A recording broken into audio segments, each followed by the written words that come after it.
Hello and very warm welcome to all my dear friends. आज मैं class 10th के students के लिए Nelson Mandela long walk to freedom second chapter लेकर आई हूँ फर्स्ट फ्लाइट का। चलिए गाइस स्टार्ट करते हैं इसकी समरी से। तो देखिए, this chapter is an except from the autobiography of Nelson Mandela born 18 July 1918। ठीक है, ये जो स्टोरी है, ये जो चैप्टर है, ये लिया गया है नेल्सन मंडेला की autobiography long walk to freedom से, और ये शॉर्ट एग्जैप्ट है जो आप इस स्टोरी में पढ़ेंगे। और इसके अलावा आप देख सकते हैं इसमें कि अगर हम नेल्सन मंडेला की बात करें तो he became the first president of South Africa after the racial discrimination came to an end. ठीक है, उनको जो है आप कह सकते हैं कि साउथ अफ्रीका के पहले वो राष्ट्रपति चुने गए, और उनके आने के बाद में जो रेशियल डिस्क्रिमिनेशन फैला हुआ था उनकी सोसाइटी में, उनकी कंट्री में, वो सारी चीज़ें एंड हो जाती हैं। Because he wanted freedom for his country man, क्योंकि वो चाहते थे कि उनकी कंट्री मैन जो है वो पूरी तरीके से फ्रीडम उनको मिले। ठीक है, उनको उसमें किसी भी तरीके की बाउंडेशंस नहीं चाहिए थी।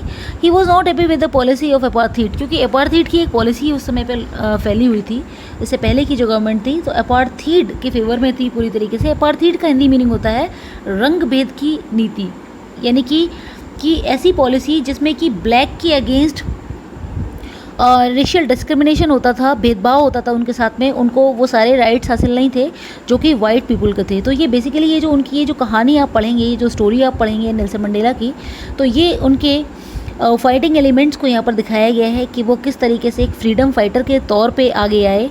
और इसके अलावा बहुत सारे ऐसे काउंटलेस पीपल हैं जिन्होंने इस फ्रीडम के लिए जद्दोजहद की, बहुत मेहनत की। In South Africa brutal practice name apartheid was followed, ये मैं आपको अभी पहले बता चुकी हूँ। Again let me tell you, सबसे पहले मतलब साउथ अफ्रीका में अपार्थीड नाम की एक पॉलिसी फैली थी जिसको हम रंगभेद की नीति कहते हैं। एक तरीके का ऐसा डिस्क्रिमिनेशन जिसमें कि लोग जो है उनको उनकी जाति के आधार पर, उनको उनके रंग के आधार पर भेदभाव करते थे। तो it was one of the most brutal societies where dark skinned people were deprived of their basic rights. तो ये उस समय का ऐसा काला सच है समाज का कि उसमें जिनका रंग काला होता था उनको किसी भी तरीके के, जो आप कह सकते हैं कि जो अधिकार उनको बेसिक राइट्स मिलने चाहिए, वो उनको नहीं मिलते थे। तो this lesson gives us an overview as to how Nelson Mandela along with others.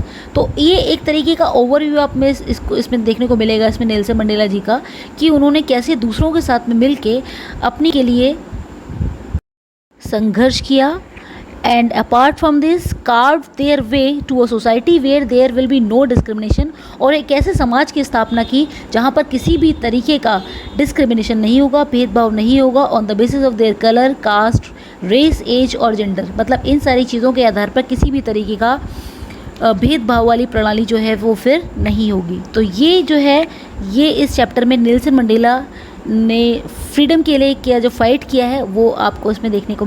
Friends देख लेते हैं अब इस चैप्टर का कुछ क्विक रिवीजन नोट्स। पहला नोट जो है वो ये है, Nelson Mandela swears in as the first black president of South Africa on 10 May 1994। Nelson Mandela ने साउथ अफ्रीका में पहले ब्लैक प्रेसिडेंट होने का ऑनर प्राप्त किया, and the date was 10 May 1994। Second point is, at the time of swearing 2 national anthems were sung. जिस समय पर वो शपथ ग्रहण कर रहे थे उस समय पर 2 नेशनल एंथम्स सिंग की गई थी, एक ब्लैक पीपल की तरफ से और दूसरी वाइट पीपल की तरफ से। ठीक है, he wish that freedom in Africa should reign, और वो यही चाहते थे अब कि अब अफ्रीकन्स को हमेशा फ्रीडम मिली रहे और उनको किसी भी तरीके के बाउंडेशंस का सामना ना करना पड़े, हर कोई बिल्कुल पूरी तरीके से लिबरेटेड रहे। नंबर 3 पॉइंट है friends, the swearing in ceremony took place in the lovely sandstone amphitheatre in Pretoria. ये जो स्वेयरिंग सेरेमनी जो थी ये प्रिटोरिया में आपके सैंडस्टोन एम्फीथिएटर में ऑर्गेनाइज़ कराई गई थी। आपको ये क्या, बहुत ही अच्छा, बहुत ही सुंदर सा एक पर्टिकुलर एक एम्फीथिएटर, एक ओपन प्लेस होता है, आप उसको ऐसे समझ सकते हैं, वहाँ पर ये प्रोग्राम ऑर्गेनाइज कराया गया था। 4th नंबर का पॉइंट है, he address the rainbow gathering with zest. Zest का मतलब होता है excitement, telling that never never and never again should it be that beautiful land would experience the oppression of one by another. तो वहाँ पर उन्होंने अपनी स्पीच में सबको जब एड्रेस कर रहे थे उस समय पर उन्होंने ये कहा पूरे उत्साह के साथ में, पूरी उमंग और पूरी खुशी के साथ में, कि अब उनकी अपनी कंट्री, उनको अपने, उनका जो अपना नेशन है उसमें कोई भी व्यक्ति किसी दूसरे व्यक्ति के अधिकारों का हनन ना कर पाए, कोई भी व्यक्ति किसी अदर व्यक्ति को मॉलेस्ट ना कर पाए, ठीक है। तो ये पूरी तरीके से इस चीज़ के लिए रिस्पॉन्सिबिलिटी वो लेते हैं, ठीक है। लास्ट वाला पॉइंट है friends, he wish that freedom in Africa should reign, और उन्होंने लास्ट में भी बस यही विश करी है कि अफ्रीकन्स पूरी तरीके से फ्री रहें और ये फ्रीडम उनको हमेशा मिली रहे। तो आई होप गाइज ये जो क्विक रिवीजन नोट्स हैं आपके लिए हेल्पफुल साबित हुए होंगे। चलिए अब इसके कुछ इंपॉर्टेंट MCQs भी देख लेते हैं। सबसे पहला इंपॉर्टेंट क्वेश्चन है फ्रेंड्स, देखिएगा, when was the inauguration day, inauguration का दिन कौन सा था? 10th में 10th मार्च, 20 में 20 मार्च। तो इसका जो करेक्ट आंसर है फ्रेंड्स वो है 10th में। सेकेंड क्वेश्चन है, it was celebrated of South Africa first government, है ना। तो celebration of South Africa first government, तो उसमें आप देखिए 4 ऑप्शंस हैं, तो इसमें ऑप्शन नंबर बी जो है वो बिल्कुल करेक्ट है, डेमोक्रेटिक नॉन रेशियल ये पार्टी थी। ओके, थर्ड क्वेश्चन है, how many deputy president were elected, तो इसका जो करेक्ट आंसर है वो ए, 2। ओके, क्वेश्चन नंबर 4 है friends, why did other countries broke of diplomatic relations with south Africa, ठीक है। अदर कंट्रीज ने साउथ अफ्रीका के साथ में रिलेशंस क्यों ख़त्म कर दिए थे? तो इसका जो करेक्ट आंसर है फ्रेंड्स वो है डी, अपार्थीड पॉलिसीज़, जो रंग भेद की जो नीति थी उसकी वजह से दूसरी कंट्रीज़ ने साउथ अफ्रीका के साथ में रिलेशंस ख़त्म कर दिए थे। फिफ्थ वाला पॉइंट है friends, what change brought international leaders to South Africa, ठीक है। कौन से ऐसे बदलाव आए थे broad international leaders to South Africa, तो इसका जो फिफ्थ वाला का क्वेश्चन है उसका ए नंबर का ऑप्शन सही है, एंड ऑफ अपार्थीड, अपार्थीड का अंत हो गया था, ठीक है। 6 नंबर का क्वेश्चन है कि we thank all of our distinguished international guest for having come to take possession with the people of our country of what is after all a common victory for. तो ये एक statement है, ये क्या दर्शाता है एक तरीके से आप देख सकते हैं, इसका जो आंसर है वो डी है, ऑल ऑफ द अबव, यानी कि एंड ह्यूमन डिग्निटी भी इसके अंदर दिखाई गई है। क्वेश्चन नंबर 7 है फ्रेंड्स कि what was it that the nation needed to be liberated from, ऐसी क्या चीज़ थी जिससे कि नेशन को लिबरेशन चाहिए थी? तो इसका जो करेक्ट आंसर है वो है D, all of the above, यानी कि poverty, gender discrimination, deprivation, all of the above, ठीक है। तो पॉवर्टी है, जेंडर डिस्क्रिमिनेशन है, डिप्राइवेशन है, डिप्राइव कर देना, वंचित कर देना, यानी कि दूसरे के अधिकारों को छीन लेना। तो ये कुछ ऐसे बैरियर्स थे जिसकी वजह से नेशन के लोग कभी भी सुखी नहीं रह पाए। तो all of the above is the correct answer friends. Question number 8 है कि we have achieved our political emancipation, so what is the meaning of emancipation? तो आप देख सकते हैं इसका ऑप्शन जो है वो ए बिल्कुल सही है, फ्रीडम फ्रॉम रेस्ट्रिक्शंस, यानी कि हर तरीके के रेस्ट्रिक्शन से आज़ादी, ये इसका करेक्ट आंसर है। क्वेश्चन नंबर 9 है friends, the spectacular array of South African jets was a display of military's precision, military's loyalty to democracy, both 1 and 2, none of the above. तो इसका जो करेक्ट आंसर है फ्रेंड वो है आपका सी, both 1 and 2, यानी कि मिलिट्री का जो प्रेजेंटेशन था और मिलिट्री की जो लॉयल्टी शो हो रही थी डेमोक्रेसी के लिए, वो तो दोनों, इसलिए ऑप्शन नंबर 3 बिल्कुल सही है।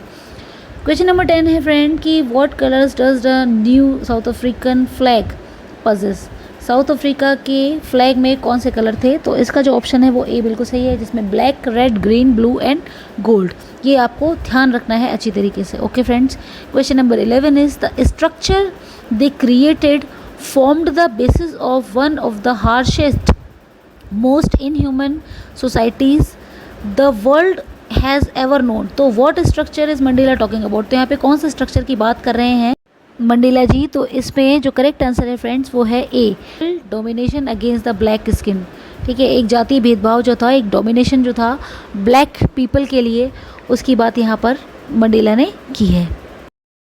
क्वेश्चन नंबर 12 इज फ्रेंड्स कि whom did Mandela wanted to thank but couldn't, किसे मंडेला जी थैंक्स बोलना चाहते थे लेकिन नहीं कर पाए? ऑप्शंस है देखिए, his family, white rulers, African patriots who know longer existed, या फिर मिलिट्री। बाकी सारे लोग तो वहाँ पर थे लेकिन अफ्रीकन पैट्रियट्स जो थे वो उस दुनिया में जो नहीं थे उनकी बात यहाँ पर की जा रही है, इसलिए ऑप्शन नंबर सी जो है वो बिल्कुल करेक्ट है।